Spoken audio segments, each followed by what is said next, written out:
What's up, everybody? I'm Josh Meek, the Uber Geek. Thank you very much for joining me here on Pretty Dece, your daily entertainment and pop culture podcast. Now, you probably heard, but the internet lost something very important this week, and that is net neutrality. Now, despite my very strong opinions, we don't talk about politics a lot on the show here, and today's story actually does circle around to something involving pop culture, I promise. But net neutrality as a concept should not be a political topic, despite the fact that it has become one. It is a topic about protecting the average person against large corporations, which really every average person out there is something that they should be in favor of.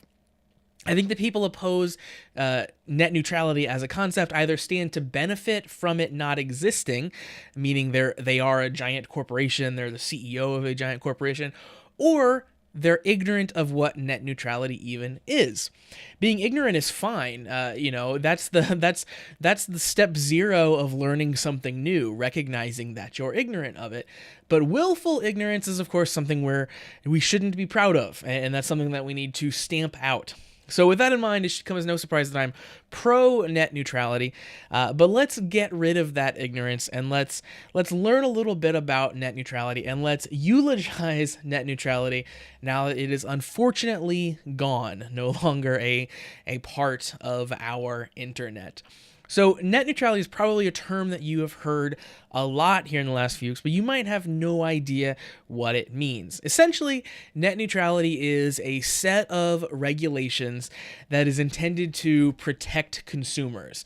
And it says that all internet traffic is created equally, meaning that there can be no essential internet fast lanes.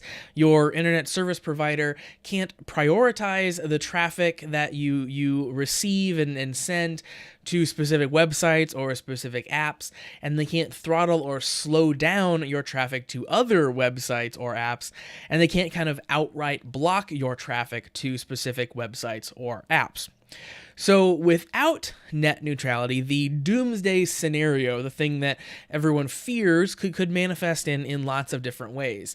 For example, a particular internet service provider that maybe has ties to the entertainment industry, for example, could prioritize their services over competing services. For example, let's use streaming video. So let's say, when you're using the internet, you find that, man, Hulu is like really, really fast, but Netflix always has to buffer and takes forever. So I'm going to use Hulu instead of Netflix because it's a better experience. That's something that, without net neutrality existing, an ISP could create that situation. They could throttle your traffic to Netflix and make your traffic to Hulu work amazingly. And if they had a stake in Hulu, for example, they would be benefiting from that. It's essentially a conflict of interest in providing you your internet access. They're not treating every lane of traffic in the same way. Your lane to Hulu is faster than your lane to Netflix.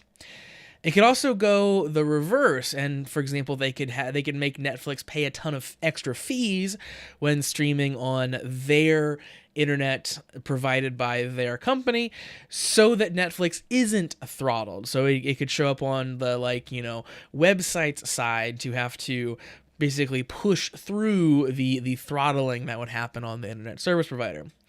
The extra bad thing that could eventually happen with complete no checks and balances on net neutrality is we end up with something like cable TV has now, where things are bought in packages. Maybe I want these 5 channels for X number of dollars and then these 10 channels for, X more. And you have to kind of build your internet up like that. So the huge fear is that that's how the internet starts being sold. They say that, if you want the social media package, which gets you like Facebook and Instagram, it's going to be $20. If you want streaming video to get Hulu and Netflix, that's going to be $40, and things get parceled up like that. And, if you didn't pay for that specific website, well, it gets blocked outright. Now, I'm not saying that with net neutrality being gone, these are things that happen instantly tomorrow, but it's certainly things that could be possible. There aren't these types of restrictions in place to prevent things like this from happening. in reality, it's probably going to be much more nefarious. It's going to be things like we've already seen popping up where, you try to call and complain and say, it doesn't seem like my internet's as fast as it should be. I don't think I'm getting the speed that I'm paying for. And they tell you to go to speedtest.net, try it out, and, well, you actually get a result that seems like it's pretty high. You don't know for sure now whether they are giving you a fast lane to speedtest.net and throttling all of your other traffic, or really what's happening behind the scenes. You don't really have any recourse there. So net neutrality is an incredibly important thing, and it affects what is this nation's greatest resource, the internet. If the internet ceased to exist tomorrow, this country would collapse. So anyone who pokes at the internet or tries to control the internet or rein in the internet in any way certainly is at least in my attention. It's something that we should be very wary of.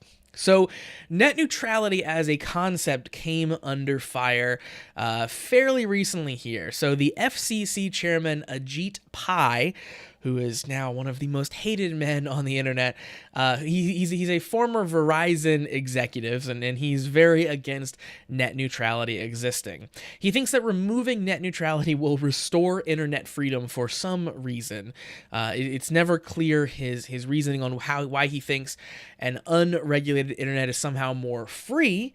It's more free for giant corporations that want to, get more money out of you and be able to control you more. It's certainly not more free for the consumer, but that's always the terminology that you'll hear, is restoring internet freedoms. Nonetheless, Ajit Pai fancies himself a funny boy. And in leading up to this vote that repealed net neutrality this week, he tried to kind of... It initially seemed like he was trying to appeal to the people, but then it kind of turned into just straight trolling. And it culminated in publishing a video. And this video is entitled, "The 7 Things That You Can Still Do on the Internet After Net Neutrality." Now, this video is a cringe fest. I'm playing it behind me if you were watching the video version of Pretty Dece, which you can find on YouTube by searching for Pretty Dece. But it includes things like Gram Your Food, where he gets tossed ridiculous food and takes selfies with it. Things like post photos of cute animals, binge watch your favorite shows, where he stands in front of a green screen and eats popcorn.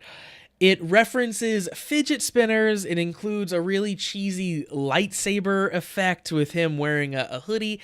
And at the end, it even includes a Harlem Shake. Yes, 2017, it includes a Harlem Shake done mostly unironically by the chairman of the FCC. This is truly the darkest timeline. Now, this ridiculous trolling, first of all, completely misses the point. We're not saying that, when net neutrality goes away, we're not going to be able to do any of these things. We want to know if we'll be able to do them fairly, evenly, and without being extorted by the internet service providers. And also, we have no guarantee that we will be able to do these things. Without net neutrality, at a moment's notice, any of these services that are being described could be blocked from us, the consumers, and there's nothing we could do. It would simply be legal. That's how that works. That type of traffic throttling and shaping could be done. Now, nonetheless, the Harlem Shake is what we want to focus on here, and this is where we circle back around to pop culture.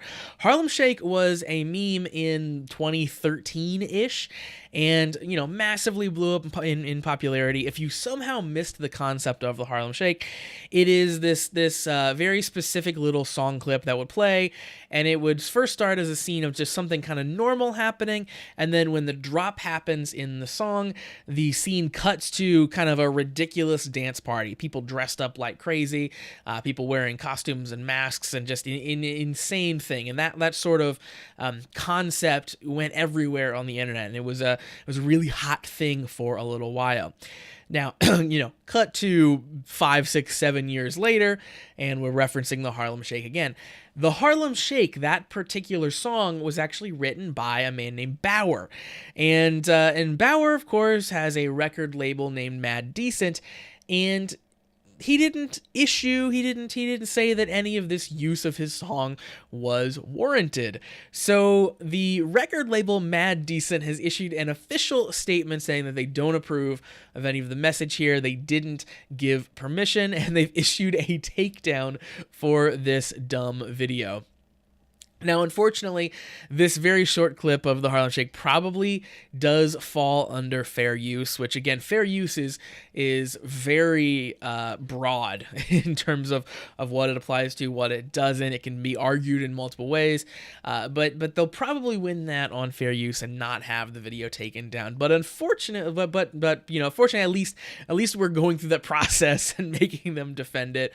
So it's one small little nice thing that happened, despite the fact that we did lose the vote for net neutrality this week.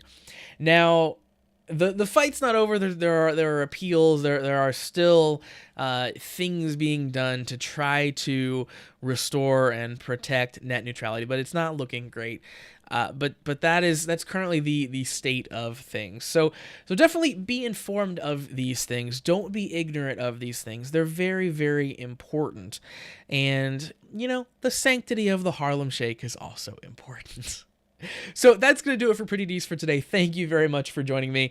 Make sure that you like Pretty Dece on Facebook, facebook.com/PrettyDeceShow.